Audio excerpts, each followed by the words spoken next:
ladies and gentlemen. We interrupt your regularly scheduled programming to bring you this special bulletin.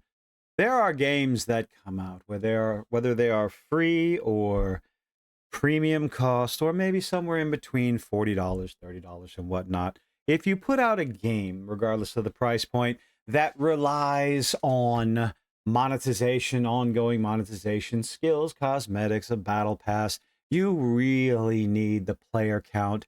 And no matter how much fun a group of people might find the game, how innovative it is, how much they're going to try this new or that new, and have a roadmap for at least an entire year and give you the first battle pass or loot box or whatever on earth they decide to call it for free, you still need to have a game that's interesting enough to keep people around. In case you haven't figured that out, we're talking about Highguard right now, who is unfortunately in their, well, death throes, signing up for hospice, checking into the end of life care.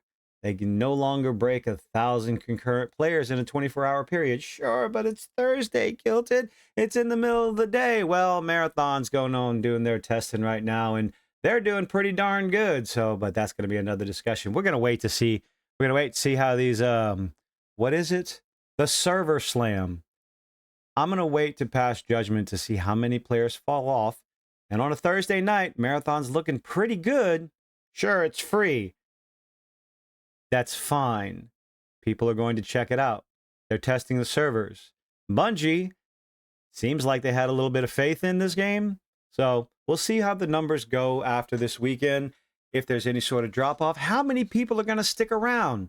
Wait till after the weekend to pass judgment. Unfortunately, can't say the same for Highguard. And more information is coming out after the layoffs, after finding out that one of their top funders, their main funding companies, entities, pick a word. Their major source of funding was from Tencent, who also has ties with Jeff Keighley and the Real Game Awards. The Real Game Awards? Nope, that's Stuttering Craig. From the Game Awards, Jeff Keighley's little bread and butter show, charging millions of dollars, but for some reason decided not to charge Highguard's trailer for the golden spot. We found that out because of Tencent. But this article over here from Insider Game and Robert DeFelice, hope I pronounced your name right. I love your site. Thank you for doing some of the heavy lifting for us out there. Tencent pulled their funding. The game was so bad, launched so horribly. I'm sorry, ladies and gentlemen. My brain is a little fried right now. I just got finished watching the latest episode of Starfleet Academy, and it's painful. I'm trying to recover. I'm trying to giggle and laugh at things right now. I'm trying to find something a little uplifting. The game launched so terribly, so astronomically bad, that Tencent pulled their funding. No more money for you. New details have emerged regarding Highguard's downfall. New report notes that Tencent pulled its funding from the game. Oh no, say it isn't so.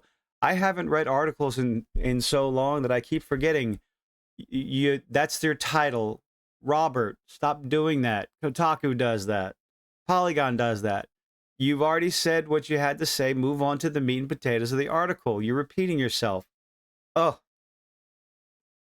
While not confirmed, leading to the mass layoffs at Wildlight Entertainment. While not confirmed, it is believed that financing was contingent upon the game hitting certain metrics, such as strong retention rate, which, as we can see from SteamDB, retention is the opposite of what's going on over there. New report from Jason Schreier, because he wants to write a book, notes that, I guess he's giving the news out early, so he's not holding on to it for a book. No, I'm never going to let that one go.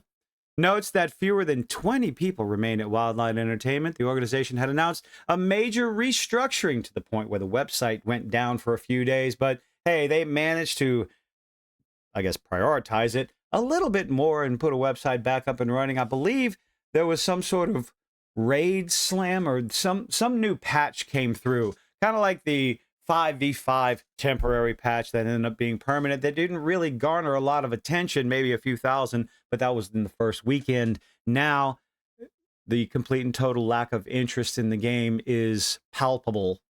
quite noticeable, especially with Marathon coming up and their little free-to-play weekend. I do kind of wonder. I'm not going to check out Marathon this weekend. I'm just going to wait to see what people think. I've seen a few people say it's boring and whatnot. I personally, there's supposed to be Horizon Hunters Gathering. Supposed to be a free-to-play weekend to check things out.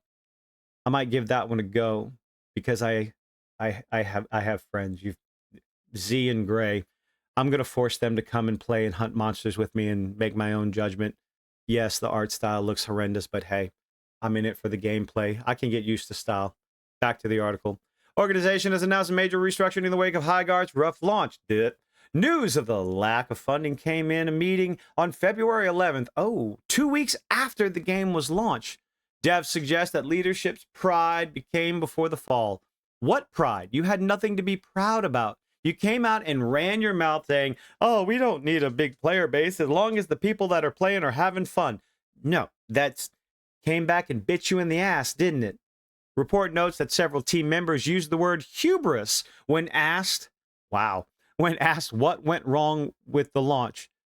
You put out a generic-looking, uninteresting game with entirely too much to do and didn't give players enough time. You had crashes at launch, crashes in the tutorial, and what did you expect?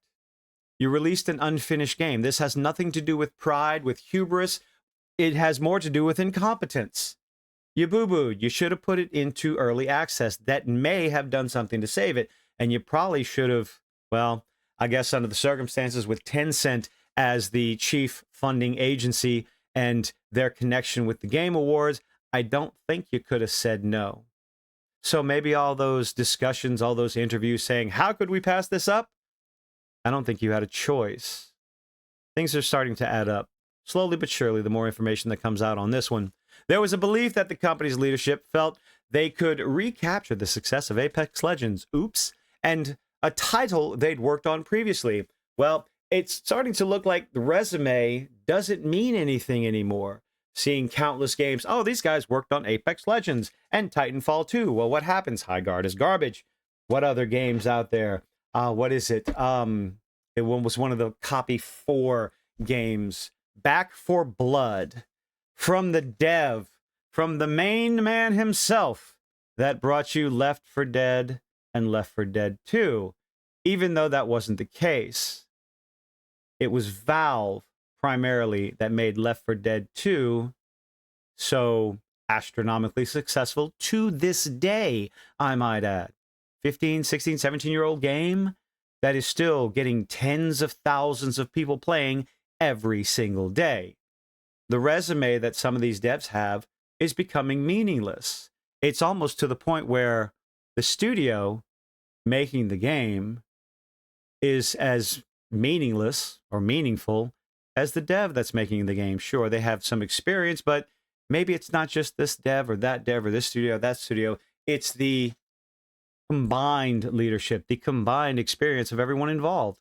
Perhaps we should not put so much stock into the names behind these games, into the studios behind these games, and instead judge the game for the game. It's happening time and time again, over and over. Cyberpunk 2077, the studio that brought you Witcher 3, was an astronomical disaster at release. Regardless of what it is now, there is no denying the shit show that was. So maybe, just maybe, we can start to wake up. Stop putting so much stock in the name, in the developer, in the director, across the board in entertainment. As of writing, the game has 362 concurrent players. Well, a little bit more than that. The peak in the last 24 hours was just over 600. Yep, 611. We got it right there. The downsized development team remains committed to improving Highguard. It's on life support. Barely. It's waiting for that injection of morphine to drift off into the sweet beyond of forgotten cancellations. Server shut down. Have a nice day. You can read the full statement following restructuring at this link for more news and concern. Yes, definitely. Robert, thank you so much. Insider Gaming. Go check them out. Highguard is on its last leg. The more information that comes out about this, the more things start to make sense as to why it failed, what happened after the fact, and why it was put on such a grand stage when it absolutely did not earn it. But hey, let me know what you think in the comments section down below. Thank you for making it this far, by the way. Leave a like, leave a dislike, do all those nifty little things that YouTube is making you do. And I hope to see you on the next one. Bye.